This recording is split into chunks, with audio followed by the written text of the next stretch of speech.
जीवन में एकमात्र भक्ति ही परम लक्ष्य है। ज्ञान ते मुक्ति। अच्छा, यहाँ कितने ऐसे लोग हैं जिनको मुक्ति चाहिए, जरा बताना हाथ उठा के।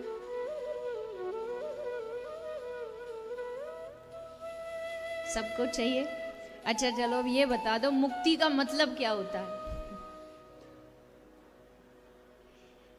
आवाज तो आ नहीं रही, पर एक मैया का मुंह देखा, बोल रही है मुक्ति मतलब क्या है? मुक्ति मतलब कोई ऐसे ऊपर कोई ऐसी भगवान ने कोई प्लॉटिंग व्यवस्था कर रखी होगी, वो एरिया होगा कुछ, उसमें जो जो भर दिए जाते हैं, जो जो पहुंचा दिए जाते हैं, वो हो जाते मुक्त, है ना? ऐसा ही तो सोचते हम। मुक्ति कब मिलती है? बोले मरने के बाद, मृत्यु के उपरांत मुक्ति मिलती है। पर संत कहते हैं मरेंगे फिर मुक्ति मिलेगी, फिर मोक्ष मिलेगा। इतना लंबा इंतजार क्यों करते हो? मुक्ति मालूम है क्या है? मुक्त होना मालूम है क्या है? आप जिस क्षेत्र में हो, उसी क्षेत्र में एक दूसरा आदमी भी आपसे और आगे आगे बढ़ता चला जा रहा है, फिर भी आपको उससे ईर्ष्या नहीं हो रही है, समझ लो आप जीते जी मुक्त हो गए। ये जीते जी मुक्ति है आपकी।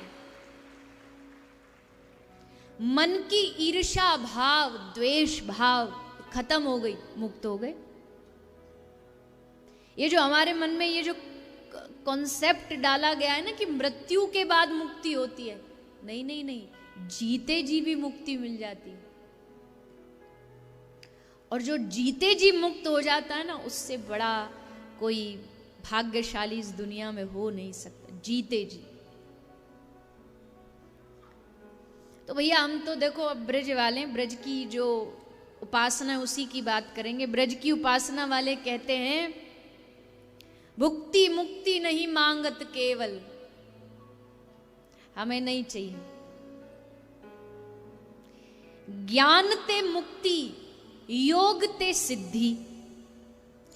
सिद्धि, ये रिद्धि सिद्धि जो होती है किससे प्राप्त होती है? योग करो, कुछ विद्या ऐसी है वो करो, उससे सिद्धि मिल जाएगी। ज्ञान ते मुक्ति, योग ते सिद्धि, लेकिन भक्ति से भगवान। भगवान किससे मिलते हैं? भक्ति के द्वारा।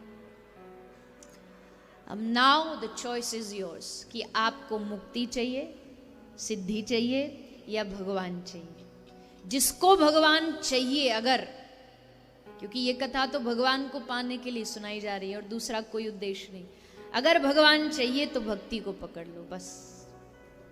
भक्ति को पकड़ने से ही हमारे हृदय में भगवान का प्रादुर्भाव हो जाएगा।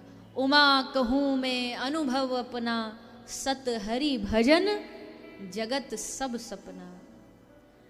भगवान भोलेनाथ पार्वती को कह रहे हैं, पार्वती मैं अपना अनुभव, आपको अगर धंधा करना है तो जो धंधे में बहुत ऊपर चढ़ चुके हैं उनका अनुभव सुनो, एक्टिंग करनी है तो एक्टिंग में जिनका अनुभव है वो सुनो, राजनीति है तो राजनीति का अनुभव।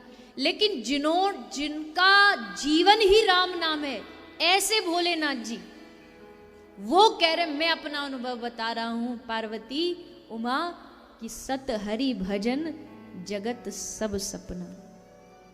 बिना हरि की भक्ति के सारा जगत एक स्वप्न के बराबर है, सपना जैसा है।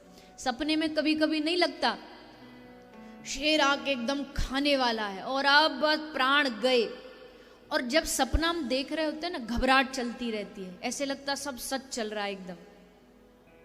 सपने में ये कभी कभी आ भी जाता है, आंख हल्की सी खुलती है, उसमें पता भी लग जाता है सपना, पर फिर भी उससे बाहर नहीं निकल पाते, फिर भी यही लगता है सच चल रहा है, सच चल रहा है। लेकिन फिर एक बार आता है जब नींद खुलती है और तब हंसी आती है, अरे वैसी बाबरा बन के घूम रहा था, भाग रहा था, शेर खा जा, कहाँ है शेर? कहीं भी नहीं। वैसे ही गोस्वामी तुलसीदास जी कह रहे हैं बाबा भोलेनाथ की वाणी के द्वारा कि सत्य हरि भजन जगत सब सब। जो चल रहा है ना ये दुनिया में, ये सब सपने के जैसे। एक दिन आंख बंद होगी, फिर आंख खुलेगी तो दूसरे सपने में पहुंच जाएंगे, दूसरे जीवन में पहुंच जाएंगे। नया मकान, नई दुकान, नया परिवार, नया नाम, नया गांव, नई माँ, नया परिवार, सब कुछ नया मिल जाएगा अगले जन्म में फिर से। और वो जन्म के बाद फिर अगला। इसी तरह ये सपने में हमारी ये जो बुद्धि है वो घूमती रहती है, घूमती रहती है।